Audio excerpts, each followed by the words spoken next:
My most highly anticipated UFC Fight Night main event of the year is finally here. We're 5 days away, UFC Abu Dhabi, and it's time for me to give my breakdown and predictions for every single fight on this card. This fight reminds me a lot of Volkanovski versus Makhachev, at least the stylistic matchup. And I just cannot wait to see how Cory Sandhagen approaches this sort of fight style that he's up against. And Umar Nurmagomedov, I cannot wait to see if he is actually the real deal. It's a huge jump up in competition for him. Will he be able to get past the crafty vet Cory Sandhagen, who's still in his prime? Timestamps are in the description if you want to hear a take of mine on a particular one of these fights. But let's just get into it. This is an amazing card. And the first fight that we are going to break down, Denis Tiuliulin versus Sedriques Dumas. I'm going to be picking Denis Tiuliulin. All right, now, originally I picked Sedriques Dumas. This fight was booked for another fight night card a few weeks ago.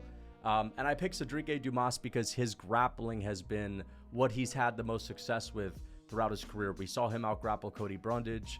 And the opponents that he's out-grappling aren't that great, but Denis Tiuliulin's Achilles heel is the grappling. I just am picking Denis Tiuliulin because I don't believe that Sedriques Dumas has the arsenal to put Denis Tiuliulin away on the ground. I don't think he's got particularly great ground and pound. I don't think he's got a great submission game. And Denis Tiuliulin, he can be held down, and he's getting finished on the ground. He's gotten finished by Gregory Rodriguez. He's been finished by Ikram Aleskarov back in the day. He got finished by Christian Leroy Duncan.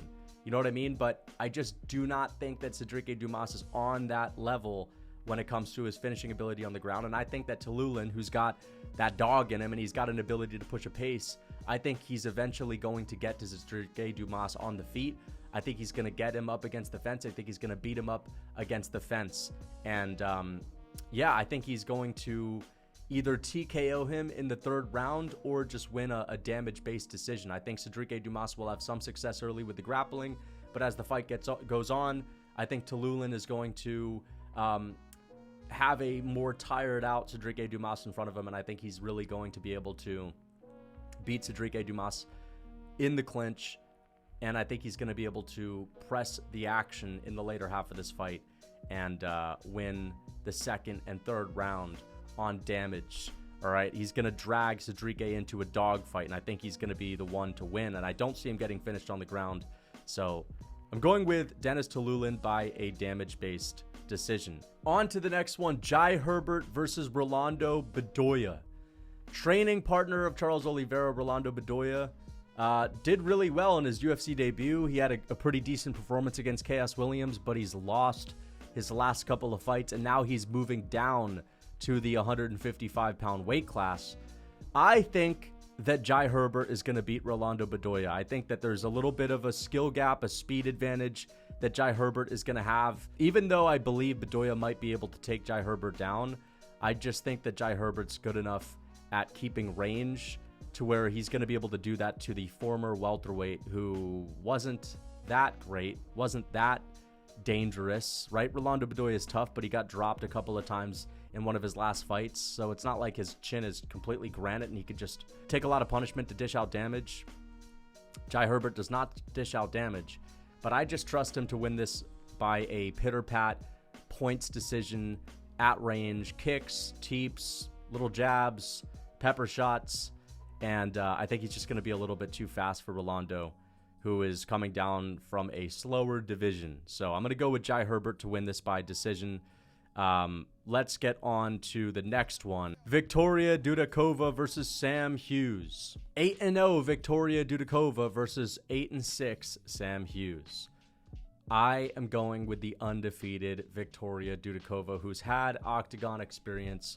She's been in the UFC. It's not like this is her debut. It's not like this is an 8-0 record just built off of beating cans, and 8-0 in women's MMA is pretty good, so that's why I'm picking her to win. She's undefeated. Until she loses, I'm going to be picking her to win her fights until she gets up there to face the best in her division, but she's not facing the best in her division. So let's get on to the next one. Guram Kutateladze. I don't know why this is not opening up on my screen. It's probably got to do with the fact that Jordan Vucenic doesn't have a photo yet with the UFC's website. He's making his debut from Cage Warriors. Jordan Vucenic is a good fighter. He's a good grappler. He's got a bunch of finishes on the ground. But this is a big jump up in competition for him to go from Cage Warriors fighters to Guram. Now, Guram Kutateladze is really decent everywhere, but he was getting taken down left and right by Elvis Brenner.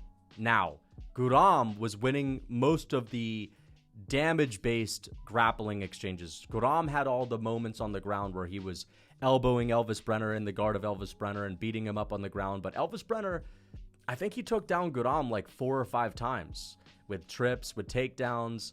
And Jordan Vucenic is a strong grappler. I think he will be able to take Guram down in this fight. But I do think that Guram Kutaladze's got a really good scramble. I think he's fast on the ground. I think he's fast everywhere. And I think he's not going to be held down. He's not going to be submitted by Jordan Vucenic. And I think even though he slowed down a little bit against Elvis Brenner, I don't see Jordan Vucenic pressing the pace as much as Elvis Brenner did. Elvis Brenner is not afraid to get into the pocket and slug. And he kind of broke Guram Kutaladze a little bit with his pace. Even though he was losing the rounds, he was starting to get to Guram. He was walking him down. He was mixing it up. I think that Jordan Vucenic's going to mix in the grappling, but the dirty striking exchanges, the committing to his strikes are going to be less than Elvis Brenner. Like, he's not going to be willing to take as much damage as Elvis Brenner to land his own solid strikes. He's not going to be willing to go through the fire as much as Elvis Brenner. For that reason, I think it's going to be a little bit easier for Guram Kutaladze to deal with the wrestling because the pace is not going to be as high. He will get taken down, Guram, but I think he'll be able to get up to his feet. And I think on the feet, Guram's output's good. I think he will be able to outstrike Jordan Vucenic. I don't see him finishing Jordan Vucenic, but I do see Guram sort of outlanding him on the feet in this fight. Lots of kicks, maybe some flashy spinning back kicks and whatnot. I just want Guram to fight by imposing his will. I want to see a bit of a method to the madness this time for Guram Kutaladze. I don't know what approach that would be. Maybe he could even try to grapple against Jordan Vucenic because he's got decent wrestling on the front foot as well. But I just want to see Guram like go for it, you know? Try to stick to the basics rather than just throwing a bunch of flashy techniques. Either way, I'm going with Guram. He's been in there with really high-level opponents, and Jordan Vucenic is just unproven against UFC-caliber fighters yet. So I'm going with Guram to win this by decision. Shamil Gaziev versus Dontale Mayes. Maybe doing a individual breakdown on this one, a little war room video breakdown on this one, but you've got to expect Shamil Gaziev to go in there with a better gas tank this time. He's been trudging himself across the basketball court, hitting pads in the summer heat of the Middle East. And I'm actually going with Gaziev. Listen, he lost to Rosenstrike. It was a big bump up in competition. But Rosenstrike is truly one of the few, like, solid strikers at heavyweight. You know what I mean? He actually is decent. I mean, Gane couldn't put Rosenstrike away, and Gane didn't have, like, a totally dominant performance over Rosenstrike. He beat him, but if Gane isn't thrashing you, all right, then you're pretty decent, okay? He lost to Rosenstrike, but he destroyed Martin Buday. And I think that Dontale Mayes is a different fighter than Martin Buday. He's trickier. He hits a little bit harder. But Shamil Gaziev ran through Martin Buday and actually put a pace on Martin Buday, which is kind of crazy. It's a big drop down in comp. Shamil's chin is solid. I mean, he was eating punishment for breakfast against Jairzinho Rosenstrike. And you've got to think that if Jairzinho Rosenstrike, who's jabbing him up at will, you know, landing solid jabs, putting a lot of sting behind them, you got to think if Shamil Gaziev's just smiling, taking those jabs, I think he's going to be smiling, eating punches from Dontale Mayes as well. And I think he's going to be able to dish out some of his own. And fair enough, he dove about 10 feet wide, shooting that first takedown and ended up crashing into the fence. But you've got to think Shamil Gaziev's going to be going in there with a bit of a different game plan. So I'm going to go with Shamil Gaziev by decision. I actually see him taking down Dontale Mayes. All right, he took down Martin Buday. I thought this guy had a big wrestling background back in the day. Turns out he was just a volleyball player. But Shamil Gaziev, I think he'll be able to take down Dontale Mayes early and maybe even get a submission like he did on the Dana White Contender Series, maybe a Kimura, maybe a straight arm lock, a heavyweight submission. Or maybe Shamil Gaziev just kind of bulldozes Dontale Mayes in this one. I could honestly see him just sort of bulldozing him and rushing him and flurries of punches left and right. Now, he is going to slow down. I just do not think Dontale Mayes finishes Shamil. So I see Shamil, even if it goes to decision, I see him winning a decision first and second round. But I do believe Shamil will get the finish, possibly a TKO. He does have heavy hands. It's hard to land clean on Jairzinho, who is a much more tested and proven striker. So, yeah, Shamil Gaziev should win this. I'm going to go with TKO, actually. I'm going to go with Shamil Gaziev, second round TKO or first round TKO. He's going to be in Abu Dhabi. He trains in the Middle East. He's not going to have to acclimatize. So I think Shamil is probably going to win this fight. So I'm going to go with Shamil Gaziev by second round TKO. Sort of how he TKO'd Martin Buday, just up against the fence. Again, we're going to do an individual breakdown. We can't dive too deep into it right now, but I'm going with Shamil by TKO, first or second round. Muhammad Yahya versus Kaue Fernandes. I'm going with Muhammad Yahya. He went to a decision with Trevor Peek, and he actually had some moments in that fight. He lost, but Trevor Peek is a bitch to deal with on the feet. I mean, Trevor Peek is so aggressive. He's throwing everything into his strikes. He was wrestling a whole lot against Muhammad Yahya, but I'm going to go with Muhammad Yahya. I just don't know too much about Kaue Fernandes. He's not on the level of Trevor Peek, and I just got to see how this guy does in the UFC, first and foremost. But Muhammad Yahya looked all right in the Trevor Peek fight. I think we all expected it to be a little bit more dominant than it was. But either way, Muhammad Yahya I'm picking by decision. Alonzo Menifield versus Azamat Murzakanov, the density maxer himself. It's just going to be tough for Alonzo. I mean, I just think Azamat Murzakanov is going to spark him out. He's just a little bit crisper, a little bit faster, and he's very dense. Everything that he does is super fast. Azamat Murzakanov will throw people off guard with his speed. You expect him to be a sort of Abu Bakr sort of prototype, wrestling and throwing T-Rex arm jabs, missing the mark, not imposing his will. But Azamat, he's so fast, he's so explosive, he's not even rooted to this guy. They say people that are explosive are rooted to the ground. Azamat Murzakanov floats around the octagon because of there's just such a force that this guy has. All right, this guy fights with a force, and I just see Azamat being way too fast for Alonzo, who is fast, who's explosive. But Alonzo Menifield's like a big overhand sort of fighter. He's a big overhand sort of fighter. He's got decent grappling. We've seen him submit Jimmy Crute, which is pretty impressive. But Azamat Murzakanov is just super light on his feet for a smaller light heavyweight who looks like he's 50, but he's so dense. Azamat is just going to be able to, at some point, Alonzo's going to be in the middle of the cage. He's going to throw a strike, and Azamat's just going to fucking beat him to the punch, crack him. I'm going with Azamat Murzakanov by a KO. I think Azamat knocks Alonzo out. Maybe a head kick. I'm going to go with a head kick KO for Azamat. Very fast head kick. Something you don't expect from Azamat. A lot of people, someone that's never watched an Azamat Murzakanov fight that isn't listening to this breakdown is going to expect him to shoot a double leg, but I think Azamat's going to catch him with a head kick. Something extremely fast. And his shin bone is dense.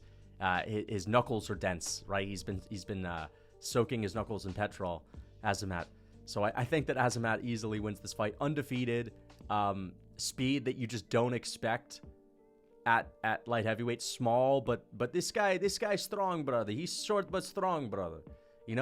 And he's like the young, real version of Muslim Salikov. All right. And of course, Alonzo's strong, but he's not as strong as Azamat Murzakanov, who's probably pound for pound strongest fighter at light heavyweight. Just if you just talk about pound for pound. Joel Alvarez versus Elvis Brenner. Really interesting fight. Joel Alvarez has great takedowns, a good submission game, nasty submission game, really good jiu-jitsu. But Elvis Brenner has decent grappling as well. And Elvis Brenner was kind of getting ragdolled a little bit by Odolbai, but Odolbai started to slow down, and Elvis Brenner held his own in the latter half of that fight. Got dropped in the last round, but was doing well in the third round. I mean, Elvis Brenner's gas tank is great. He's got a really good gas tank, a really good ability to push a pace. I don't think Joel Alvarez has the same striking or as good striking as Odolbai. I don't think that his striking is on the level of a Guram Kutateladze. He's tall. He's got a 4-inch height advantage. He's 6'2", 5'10" is Elvis Brenner.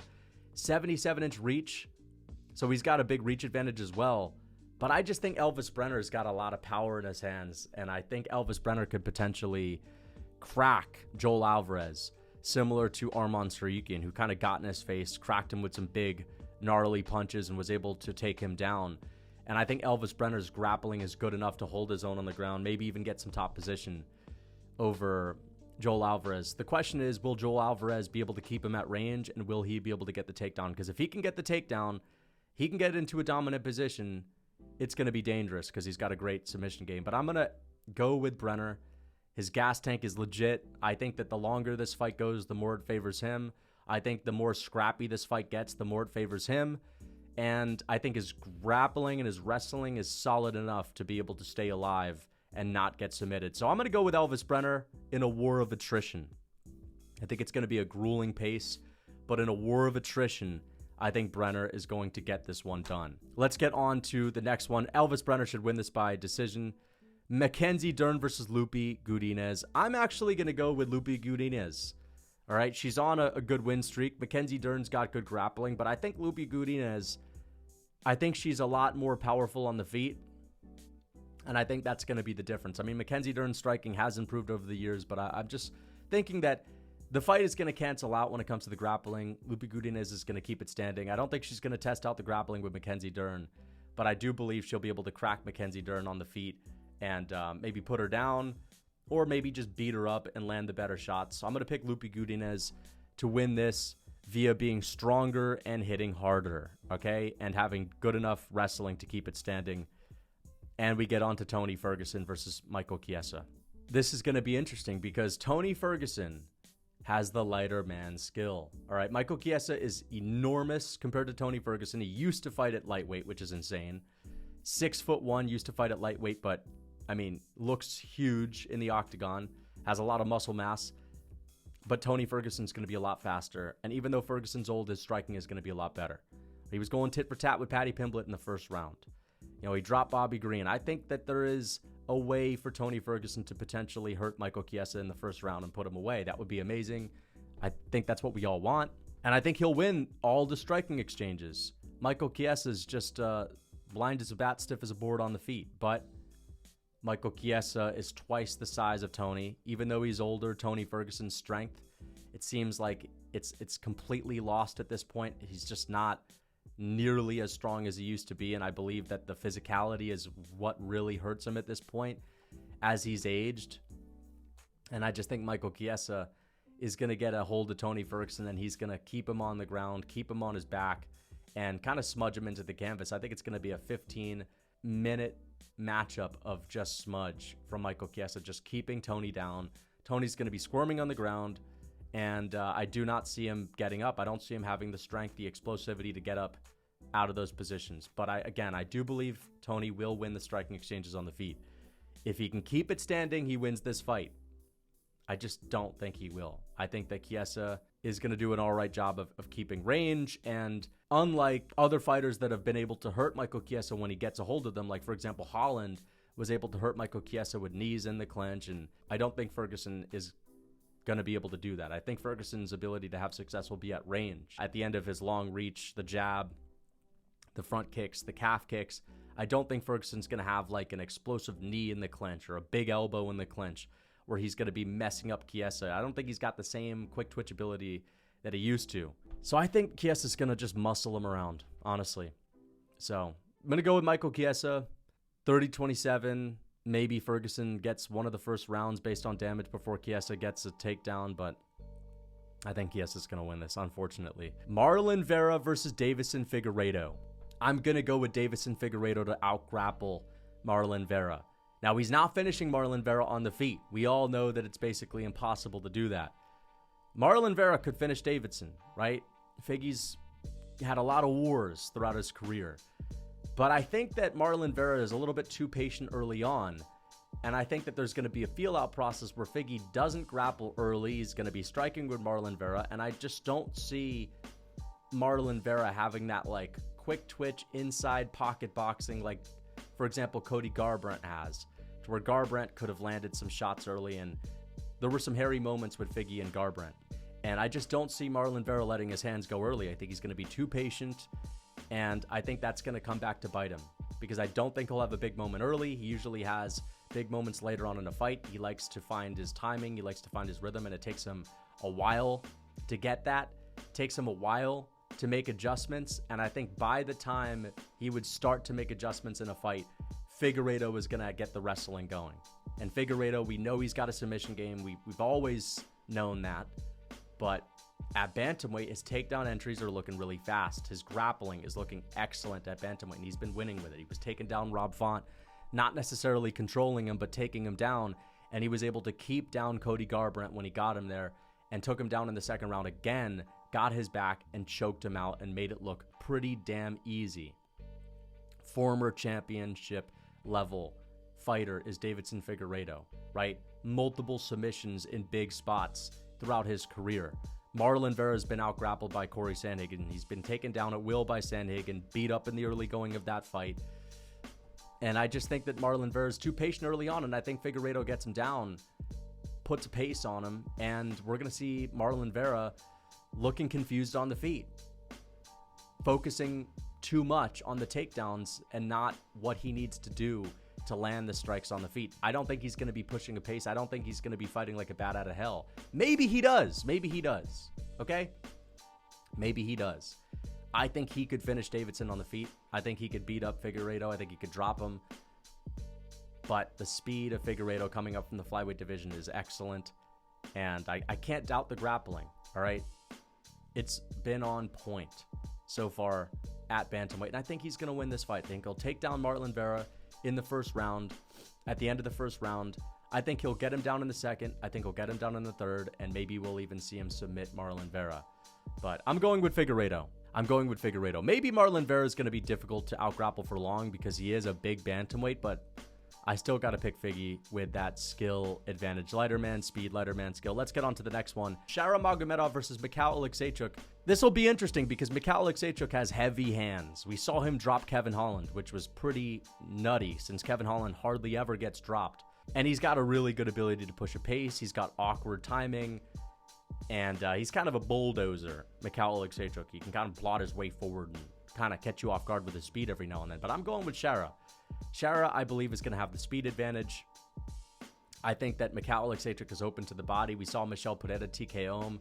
Or not TKO him, he submitted him. But we saw Michel Pereira hurt him to the body early on in their fight. And I think Shara Magomedov, with the roundhouse kicks, the spinning back kicks, the teeps, I think that's going to cause big issues for Michal Oleksiejczuk.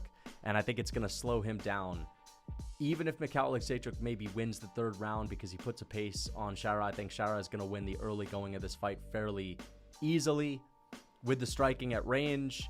Yeah, I'm going with Shara. Maybe Michal is going to look for takedowns in this fight, but even if he does, I don't think he finishes Shara, and I think Shara will be able to get a lot more moments on the feet. So I'm going to go with Shara Magomedov by the first and second round, winning those rounds and winning a decision. All right, I don't think he's going to get a finish, though, and I think the longer this goes, the more it favors Michal Oleksiejczuk. But maybe we're doubting Shara Magomedov's gas tank for no good reason. All right, maybe he will win the third. I don't see him getting a finish, though. Let's get on to the main event. Cory Sandhagen versus Umar Nurmagomedov. I'm going to pick Cory Sandhagen by 48-47 decision. All right, I trust Cory Sandhagen's beakers and test tubes approach. At least in theory, Cory Sandhagen has been dreaming of this matchup. It's finally here. He's been nerding out about how he's going to solve the Nurmagomedov problem.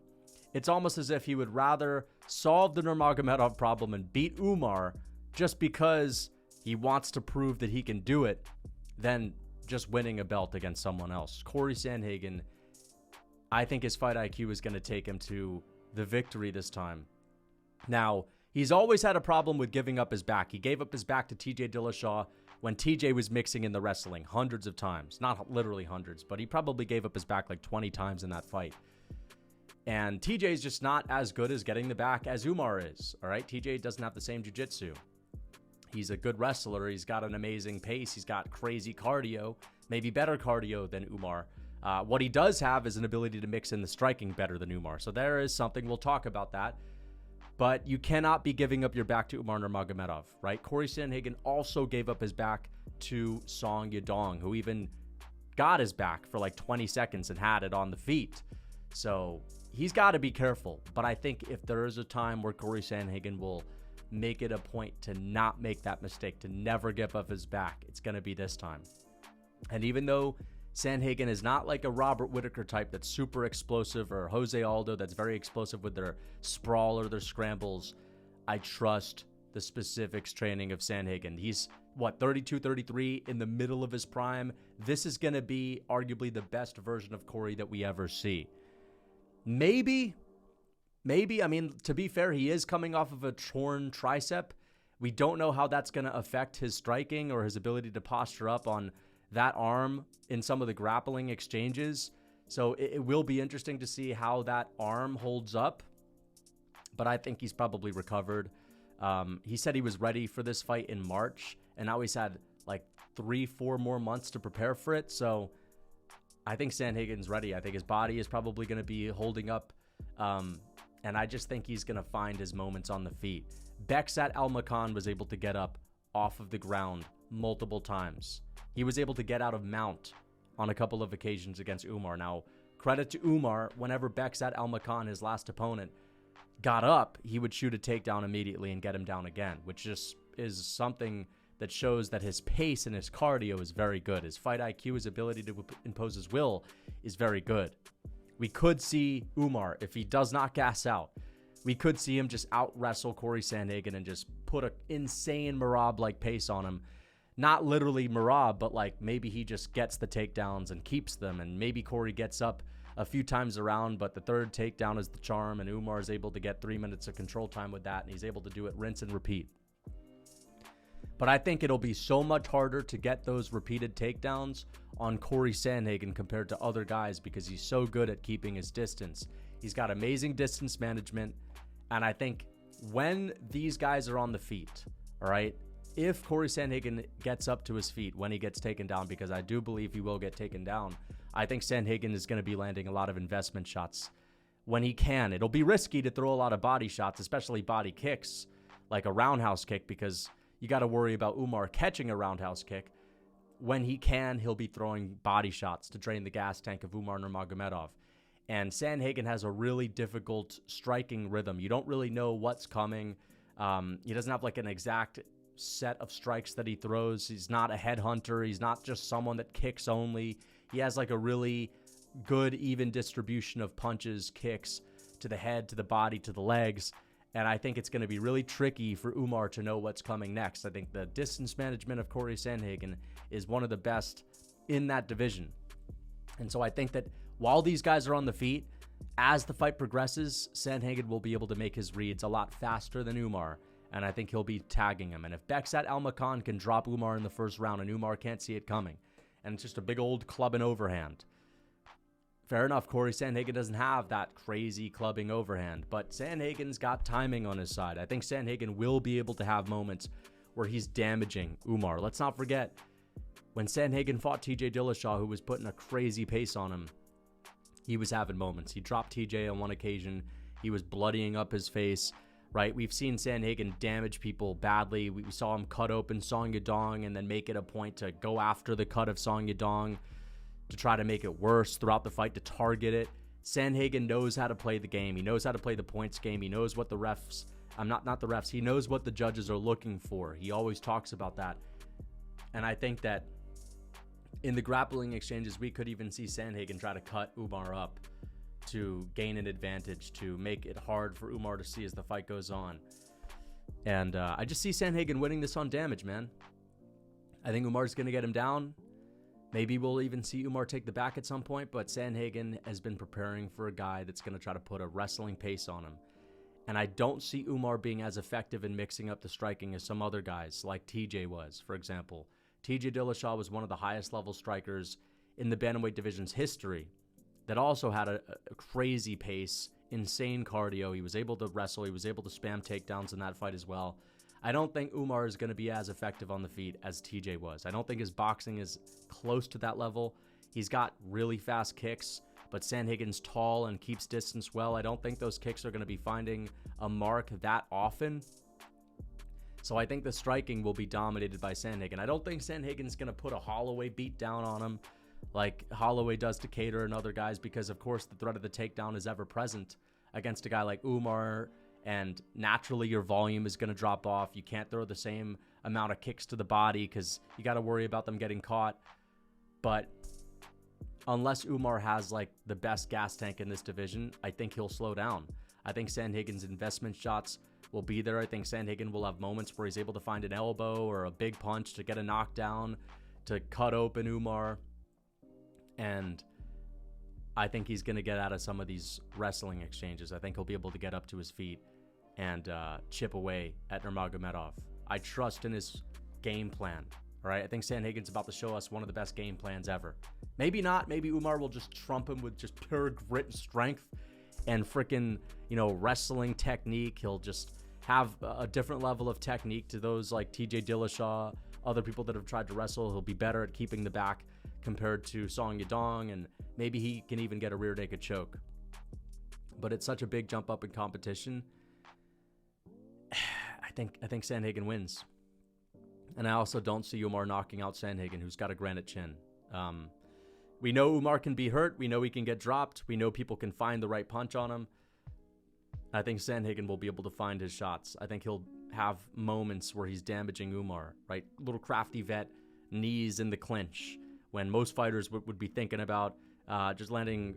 Sandhagen's going to be landing the crafty knees when he needs to. Maybe a flying knee from Sandhagen at some point in this fight. So I'm going with Sandhagen. I think Sandhagen's going to win the first round. I think he's going to be able to damage Umar early. Maybe Umar gets a panic takedown after getting hurt in the first round, but Sandhagen wins the first round on damage. Umar wins the second. Sandhagen looks like he's able to get to his feet, and Umar takes him down again, but it looks like Sandhagen is starting to gain more confidence with his ability to get up, and Umar is not really able to tee off on Sandhagen the same way he was able to tee off on Beksat Almakhan with ground and pound, the same way he was able to tee off on Nate Maness. And that's the thing. Umar's got a good submission game. He's got good ground and pound, but I think Sandhagen's going to be much better off of his back. I think his jiu-jitsu is going to be better, and I think it'll be a lot harder to damage him on the ground, to work on the ground, than it was for him to actually land damaging strikes and get close to submissions on the other guys that he's fought. I think Umar wins the second. Sandhagen will win the third and fourth with damage, finding moments on the feet in between the takedown attempts, stuffing takedowns as the fight goes on. And I think that he will hurt Umar on a couple of occasions as well. Fifth round, we'll see how Umar's gas tank holds up. Maybe he could get a takedown and get the back in the fifth and just put everything into the grappling and one takedown, one more takedown, right?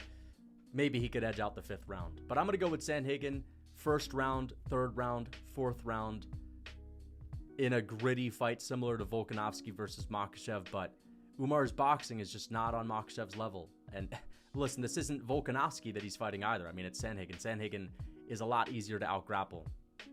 Sandhagen's been submitted. But what I'm saying is, like, I think it's going to be similar to Volk versus Makhachev, where Volk is getting up to his feet and doing better as the fight goes on in the grappling exchanges.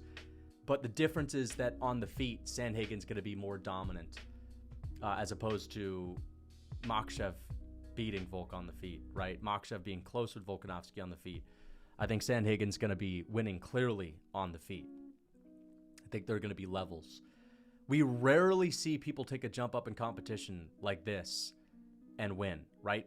The big jumps up in competition that we see, for example, Ikram Aleskarov to Robert Whittaker. Ikram gets destroyed. Robert Whittaker gets his first TKO in years.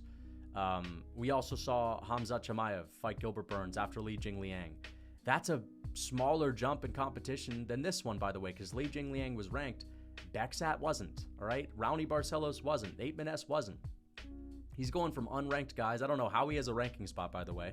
He's going from unranked guys to Cory Sandhagen, who's probably like the third best bantamweight on the planet, right behind Jan, right behind O'Malley, and right behind, maybe right there with Merab. He is truly one of the four best bantamweights on the planet. He's at his peak. He's in his prime. He's going to be firing on all cylinders. I think his game plan is going to be perfect for this fight. And I just think that Umar does not have the same experience, does not have that deep waters experience where he's had adversity before. And I just think that Sandhagen's crafty veteran mentality is going to bring him to victory here. So I'm trusting in Sandhagen to get this one done. 48-47.